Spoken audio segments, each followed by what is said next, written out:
Welcome aboard, everybody. Now, as the title suggests, well, let's just say it's great to have you here. I need to get this off my chest. I just can't believe the run I've had over the last couple of weeks. Have you ever had moments like that in your life where you sort of begin to wonder, is it ever going to stop? I'm going through one at the moment. I'm going to start actually with the pinnacle of what I'm going through at the moment, which happened this morning. I should have been, no, I say should have been, in huge exclamation marks, should have been, going to Tenerife this morning with Nick from Moto UK. Check out his website. He's been over there, I'm saying website, and his YouTube channel, of course. He's been over there a few times riding bikes with the hire company over there. He very kindly invited me along, and this was all done and dusted, set in stone about a month ago. All paid up, all flights booked, hotels booked, everything, and I was going to be riding the Triumph Speed Twin 900. I was so looking forward to it. So I've done a lot of research about that motorbike as well, so I could sort of waffle on as I was going to be riding the bike around the volcano there, Mount Tady. And anyway, so at 4:30 this morning I left the house, got 10 minutes beyond home, and hit a roadblock. Now, I live in the middle of nowhere, right? So to hit a roadblock is a very unusual thing to happen, and road closed. So of course I was the only one on the road. I went beyond the signs just to see if it was actually closed or whether it was sort of just closed for workmen during the week. But I got to where the road was actually closed and I couldn't go no further. So my Google Maps told me I had just added 15 minutes then onto my journey. Now, I was already fairly tight for time. It was Belfast Airport I was travelling to, so on my way back around the reroute, I got the yellow triangle on my Jeep telling me that the left-hand rear tyre pressure had fallen. So got out, and of course, flat tyre. So I know, because my car, I won't bore you with the next bit, but basically I was coming back from Tenerife like 3 days time. Then I was going to have to get in my car, parked at the airport for the weekend, and go off on a job for a week. So my car was fully loaded with all of the camera equipment and everything to do my job next week. It's taken a lot of organisation, this really has, and to work it around work, so I've turned work down as well. So I was then in the quandary, if I have to empty my car, it's a Land Rover Discovery that I drive, so to get at the spare tyre you have to undo a bolt which is in the boot, and the boot is underneath the camera cage. Now, realistically it was going to take me 45 minutes to change the spare wheel, and there's just no way I was going to make that. However, I endeavoured to do so. Then drove to the airport, knowing full well what was going to happen. I still had like another hour and a half drive ahead of me. So I drove to the airport, and of course I wasn't allowed on the flight. However, I thought, well, I'll just hang around the airport and I'll get the next flight. The next flight, because it was Jet 2 that I was supposed to be going with, next flight wasn't happening until tomorrow.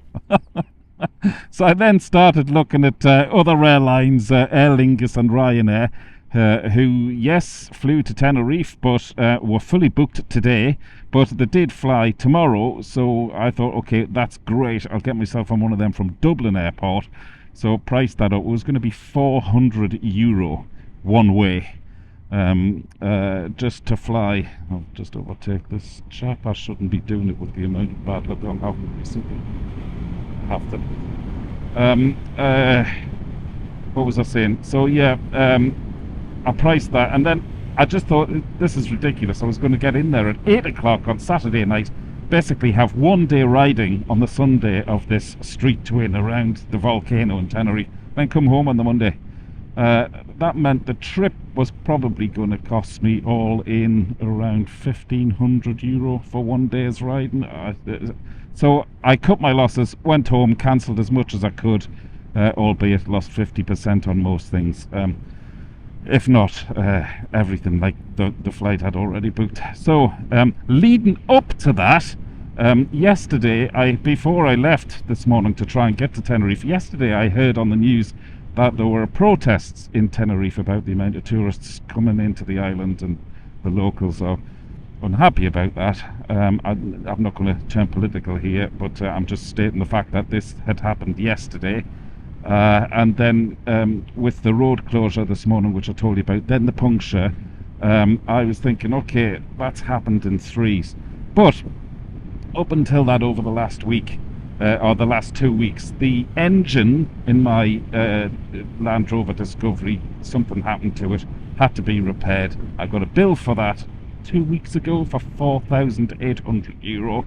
And then after that, the air suspension on the same vehicle went 3 days ago, which again I really had to plead with my local mechanic to make this happen because of the timetable of events with work and the trip away and everything that I really needed the car for. So he actually turned everything around to make that happen. That was another €1,400. You see where this is going, folks, and this is why I need some bike therapy. Now, my wife said, "Oh, you're bloody crazy going out on a motorbike after the run you've just had." Now, I haven't mentioned this yet. So last week, or the week before last, sorry, I was in Northumberland doing the Northumberland 250. I don't know if you've been watching any of that on YouTube. Please do, because even though it poured from beginning to end, we had a great time. Mighty crack, as they say here in Ireland. We really did have a wonderful time. But my GS packed in when I was over there. I thought with the amount of rainwater getting behind the switchgear, after half an hour when we were over there, it started again, got me home, no bother. When I got it home, I washed all of the rainwater off it and salt from the roads and everything we've been riding through for 3 days. And my GS has had the limp mode activated, engine diagnostic light, and that horrible yellow triangle which gives me nightmares. That's been on since I got home from Northumberland. So you see why I need to come out on this just incredible VFR 800. I'm just fed up, folks. I know most of you can relate to this, and I know it probably sounds like one big whinge. But you know, when you have a motorcycle like this in the garage, and everything just seems alright. Everything is good, because I'm out, I'm on this, the sun is shining. Okay, I have lost a fortune, well, a lot of money over the last 2 weeks repairing stuff. I haven't even had the bill for my GS yet. And I've missed out on a really fantastic trip, which I was so looking forward to. Other than that, I've nothing else to report. Wow, I feel better already for getting that off my chest. Thanks for listening. Thanks for staying around. It really is therapy for me, not just being out on this bike, but being able to talk to you folk. Really appreciate you being here. Okay, that's it. Rant over. I shall be back next week on YouTube, Saturday morning, 8 o'clock, with something a lot more positive. But in the meantime, look at this bike. This is, I made a video recently about this bike saying, this is my therapy bike. It really is. I knew this afternoon that, or whatever time it is I'm recording this, I can't remember actually, but I knew whilst I'm out now, there's only one bike I need to get out on now. For some reason this bike just calms me, makes me feel good, and makes the world right. I know a lot of you have your own bikes which do the same thing to you, so you know exactly what I'm talking about. Okay, Dave Perry, Really Good TV, over and out.